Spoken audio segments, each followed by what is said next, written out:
My fellow flames, welcome back to another Arknights Endfield video. My name is Amethyst, and over here on the official Endfield website, Hypergryph has announced something special coming to the game. They have released a newsletter regarding a few things coming over the next couple of days to Arknights Endfield. So let's see what they've announced and what they have said. Without further ado, let's get into this. If you enjoy this video, leave a like, comment down below, and subscribe if you are new. Everything within this newsletter could be imperative, important, and exciting for the game, so let's see what's going on.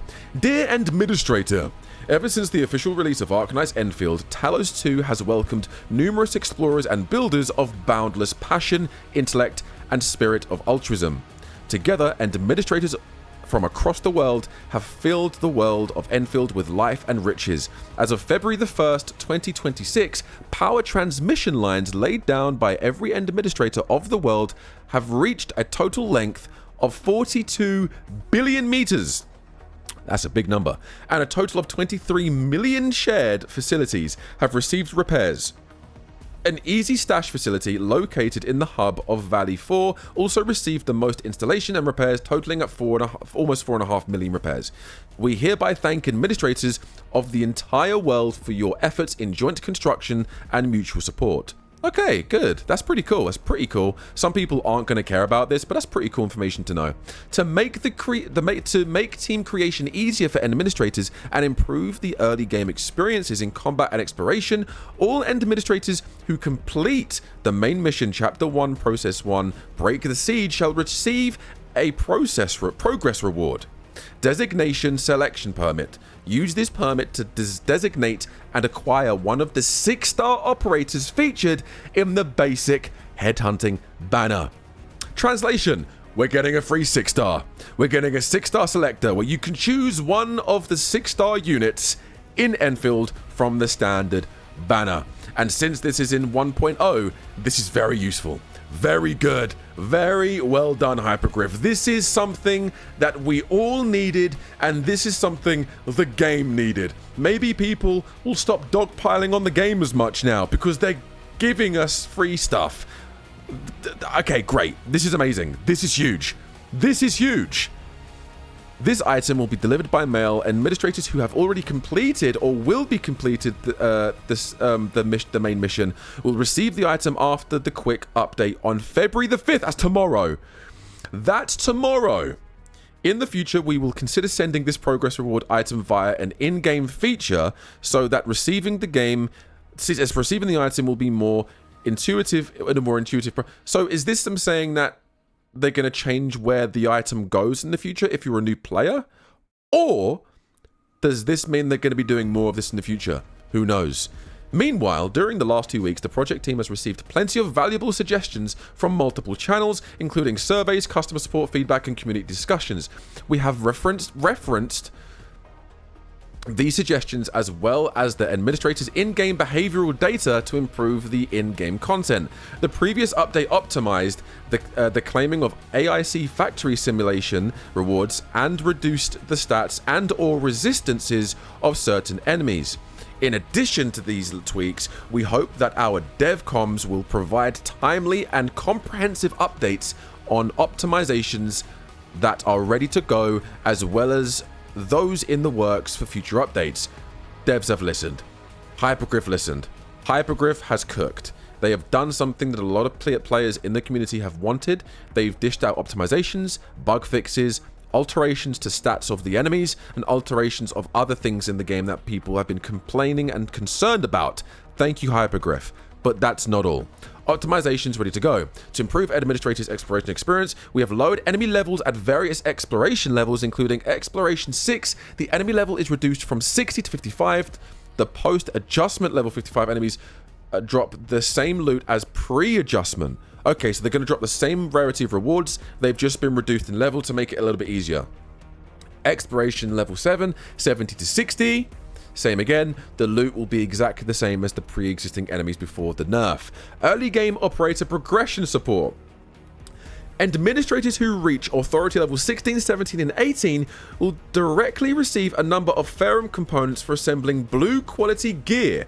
Administrators who reach authority level 28, 29, and 30 will receive a number of crystal components for assembling purple quality gear. Upon reaching each of the authority levels listed above, administrators will receive enough components to assemble 4 pieces of gear of the listed quality.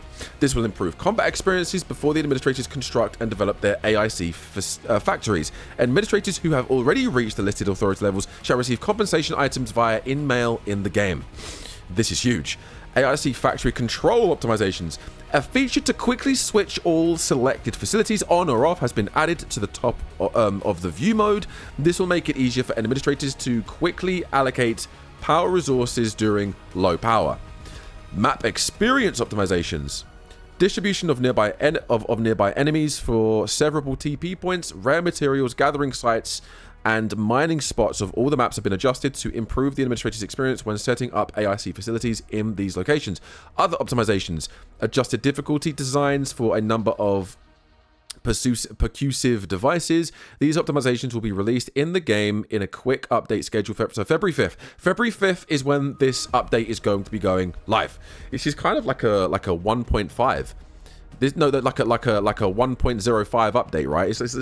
It's kind of like another huge. It's a pretty big update for the 1.0 launch. Several optimizations in the works for future updates. Additionally, based on long-term monitoring of in-the-game data and feedback from our community, we will continue to work on various optimizations for future updates. Most of these changes will be released for the next 2 updates. They include, but are not limited to, the following: resource allocation and experience optimization, adding more early game headhunting resources. Okay. Adding more sources of AIC quota as players have reflected the limited amount of AIC quota available during early game, optimizing several tasks in the operation manual. Optimizing protocol spaces for material. Players can now challenge these protocol spaces with their team at max HP. So people in my comment section, and you know who you are, that have been complaining about, but what about when the chests and when all the rewards run out? Yeah, they're adding more. They're adding more early game headhunting resources. Headhunting is the summons, which means you're going to be able to get more premium currency to summon for your limited 5-star characters. So for all of you guys going, but they're not going to add more, are they? Yeah, they're adding more. They're adding more. There you go. There you go. You can stop crying now. AIC Factory. Optimizing the display of shared facilities in cutscenes. Ooh, optimizing the management of shared facilities so that they can be deleted directly from the map screen. Optimizing the quick stash logic, because this is AIC stuff. This is all for the factory building. If you guys care about the factory building, come and view this yourself. This looks absolutely incredible. They're adding so many quality of life changes to this update. This is huge. I'm sorry, future updates. This is what's going to be coming. So yeah, it's pretty good. Interactions and quality of life. Optimizing the acceptance of new missions after mission completion to improve the clarity of mission guidance of navigation, adding tips for missions, optimizing the mail cache, optimizing appearance and frequencies of red dot reminders. This is all interactions and quality of life for the overworld and for the story. Okay, combat optimizations. Optimizing visual cues and effects that appear when enemies are about to attack. This is a big one, because sometimes I can't even see when the enemies are going to attack and I get bonked on the head and sometimes I die. Optimizing teammate support in picking up drops and loot. Optimizing teammates following actions, movement paths and collision effects. Optimizing the logic for existing battles. Exiting battles. Very cool. Very, very cool. So they're updating the combat. They're giving us a free 6-star. They're optimizing and making the overworld a little bit more manageable. The enemies aren't going to be as tanky and as HP inflated. And we're going to be getting a lot of headhunting resources, premium currency, and better ways to do that. We're going to be getting an overhaul of the factory and updates to the factory systems, the interactions and quality of life for the story and overworld, combat optimizations, and many more, I'm sure, coming in the future. This is huge. This is absolutely huge. This is what players have been wanting for quite some time, and players have been wanting since the launch. And they've worked very quickly to distribute this update for February the 5th. Let me know what you think of this update down below. This is huge. This is huge. Thank you all so much for watching. I'll speak to you all in the next video. Take it easy and have a good rest of your day. Hypergryph, I stuck with you. You didn't let me down. Thank you very much. Take it easy.